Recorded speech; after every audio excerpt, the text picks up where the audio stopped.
I know it's technically the beginning of the month and you all probably have already seen every single June wrap-up out there, but I think compared to May, this was a relatively good reading month for me, so we're gonna do it anyway.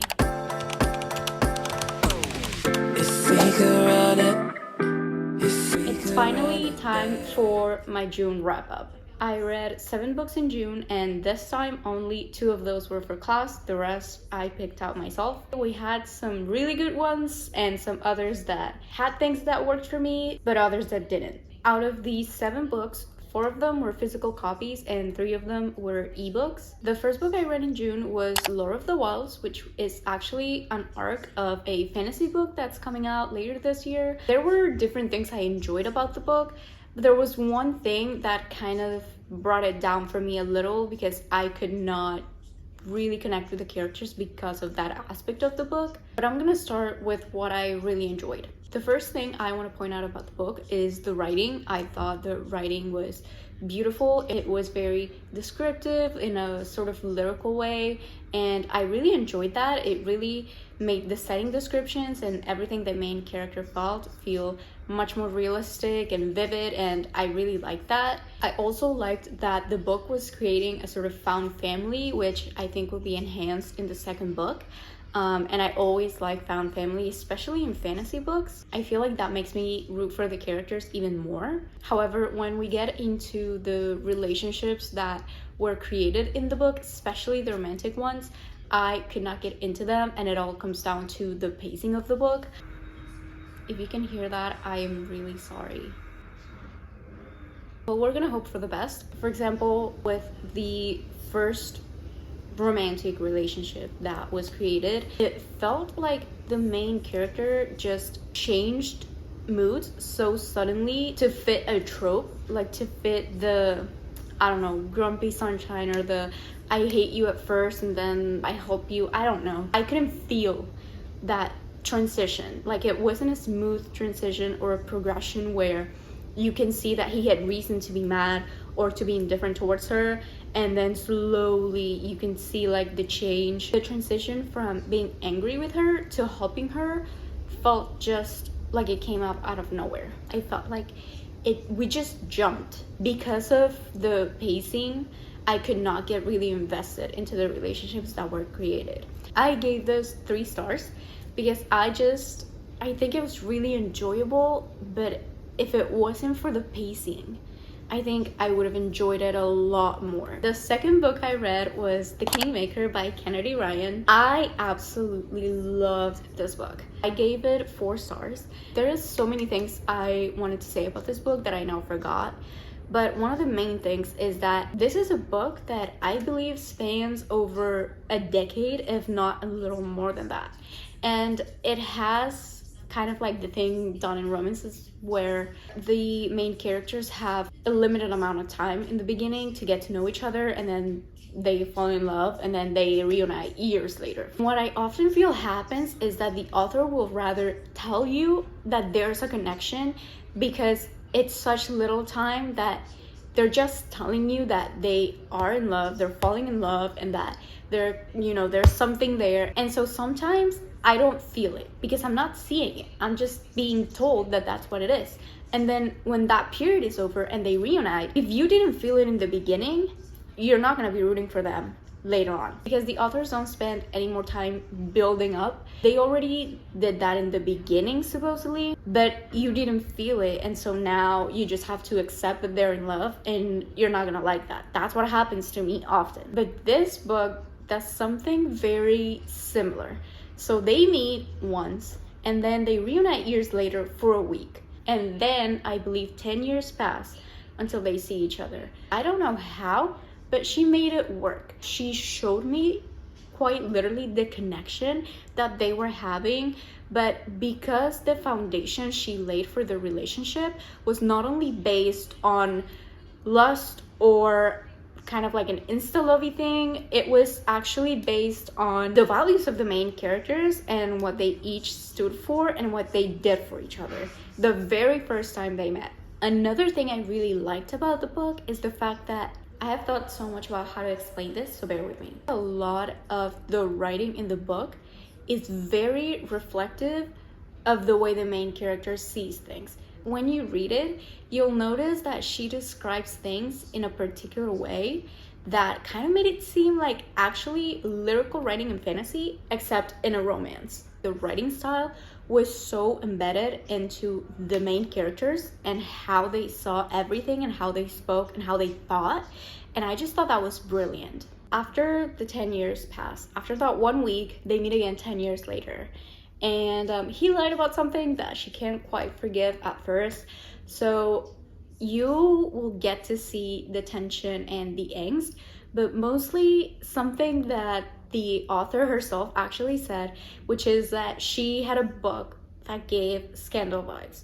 She was referring to this book. When I say Scandal, I mean Scandal the show. I can definitely attest to that, especially like the second half of the first book and the second book. The 2 books I read for class were Mort and House Moving Castle.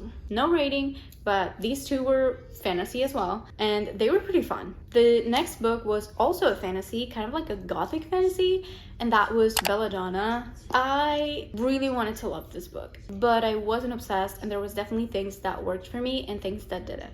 I ended up giving it a 3.2 because during the first 100 and something pages of the book, I felt like it was really slow. It took 100 and something pages to establish the mystery plot, which I would argue is the main plot in the book. So that first section was just the main character basically getting on a carriage and going to another place, and us knowing that she can't die. I think we spent a little too much time on that. I know that in fantasy books, this is what we usually have to wait for things to get going, but maybe it was just not the moment, or I just wasn't in the mood to read it anymore, and so it felt slower. When things actually picked up, I actually really enjoyed it. I was making my theories, I was thinking about the next clues, about who was guilty, who wasn't, who could have had something to do with the murder that we're investigating, and then I got to the end. We got to the part where we find out who did it, why they did it, why it happened, how it all happened. And I just think it was such a wasted opportunity. The book made that character out to be this heartless monster, but the motives behind what happened and how things happened were so petty, in my opinion. Maybe it just wasn't for me, because that I could not understand. If you're gonna make someone a heartless monster, make them a heartless monster. Like, go all in, or don't do it at all. I gave it a 3.2 because I am gonna read the sequel, mainly because of the main character. That is probably the main thing I enjoyed about the book, is that I root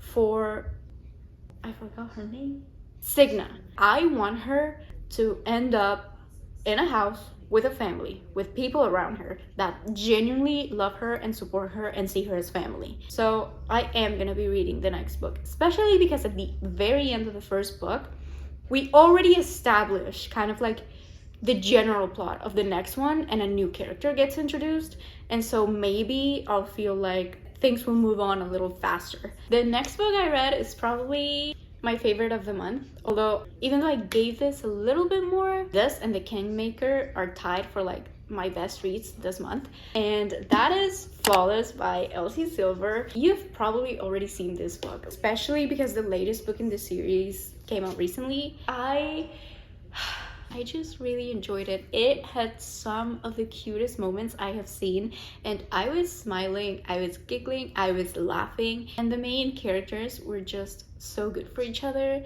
And the family feeling, like the family dynamics and the whole thing about like this big family that the brothers have, that makes me happy. I love to see that. My next point I really enjoyed about Elsie Silver's writing, the way she portrays certain characters. It's so complex. What I mean by this is, for example, there's this quote she put, which it was something along the lines of Summer talking about her father and saying, you know, it took me a while to reconcile the fact that my dad was a good person who did a really messed up thing. Now seeing Winter here, and then what we kind of like get to know about her in the second book, I am definitely really conflicted, because on one side I am like, Summer didn't deserve that.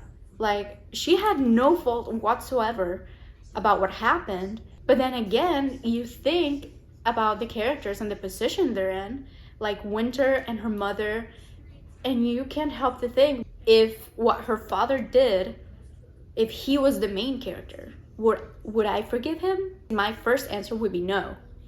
But then I see him here, and I see how much he cares about his family, how much he cares about Summer, how much he cares about Winter. And I'm just like, but he is a good man. But like, what he did, no. So I think that is brilliant. And I think that gives so much depth to the characters. In many books, secondary characters, especially parents, often fall to like the background.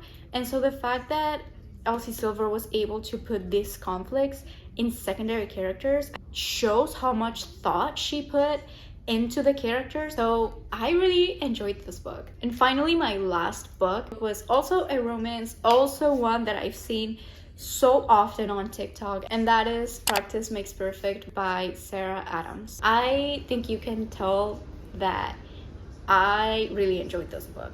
However, I'm gonna start by saying the two things that kind of made me not give it a 5 stars, because I ended up giving it 4 stars. Something about their connection was missing, because this felt really insta-lovey. I get that the main characters knew kind of like of the other because of the first book, but we didn't.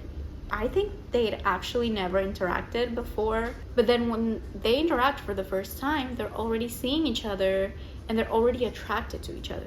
And something about that just didn't allow me to feel anything building between them. I would have liked to see the romance be built as we went into the different dates or the different things that they did.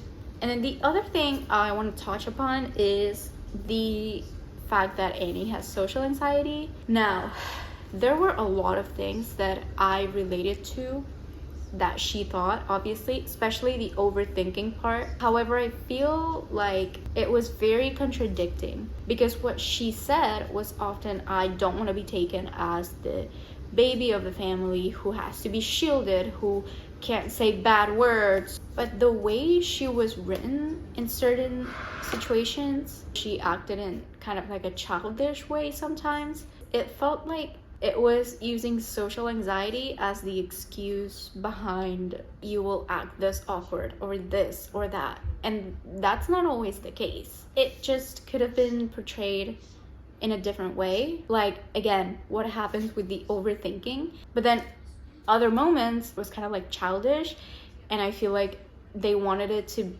go back to the social anxiety being the reason for that. Something about that just didn't feel right to me. But then again, social anxiety can look different in everyone. So this part of like the review is my personal opinion. But overall, again, I really enjoyed this. Like, there was so many cute moments in here that I absolutely loved, and I loved the ending. I loved them together. So overall, I would recommend this. That is it for my June wrap-up.